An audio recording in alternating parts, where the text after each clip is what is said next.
સૌરાષ્ટ્ર યુનિવર્સિટીમાં આગામી તારીખ 5 થી 7 ડિસેમ્બર સુધી આંતર કોલેજ એથ્લેટિક મીટ એટલે કે 53મો ખેલકૂદ મહોત્સવ યોજાવા જઈ રહ્યો છે, જેમાં દોડ, કૂદ અને રિલે એમ 3 વિભાગની 38 ઇવેન્ટ 3 દિવસ ચાલશે. જેમાં સામાન્ય રીતે એથ્લેટિક્સ મીટના પ્રથમ દિવસે 10,000 મીટર દોડ, લંગડી ફાળ, વાંસકૂદ, બરછી ફેંક, હડલ સ્પર્ધાઓ યોજાય છે. બીજા દિવસની ખેલકૂદ સ્પર્ધાઓમાં ચક્ર ફેંક, 5,000 મીટર દોડ, 400 મીટર દોડ, 800 મીટર દોડ, ગોળા ફેંક, હથોડા ફેંક, 400 મીટર હડલ, 100 મીટર અને ઊંચી કૂદ સ્પર્ધા યોજાય છે. જ્યારે ત્રીજા અને અંતિમ દિવસે 1,500 મીટર દોડ, 200 મીટર દોડ, લાંબી કૂદ, 400 મીટર રીલે અને 1,600 મીટર રીલે દોડ સહિતની સ્પર્ધાઓ યોજાય છે.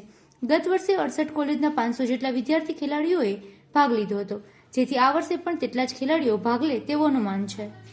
આપણે સૌરાષ્ટ્ર યુનિવર્સિટીની એથ્લેટિક મીટ તારીખ 5, 6 અને 7 ડિસેમ્બરના રોજ યોજાવા જઈ રહ્યો છે, જેમાં 3 વિભાગ દોડ, કૂદ અને ફેંકમાં 37 ઇવેન્ટો ભાઈઓ અને બહેનોની આપણે યોજવા જઈ રહ્યા છીએ.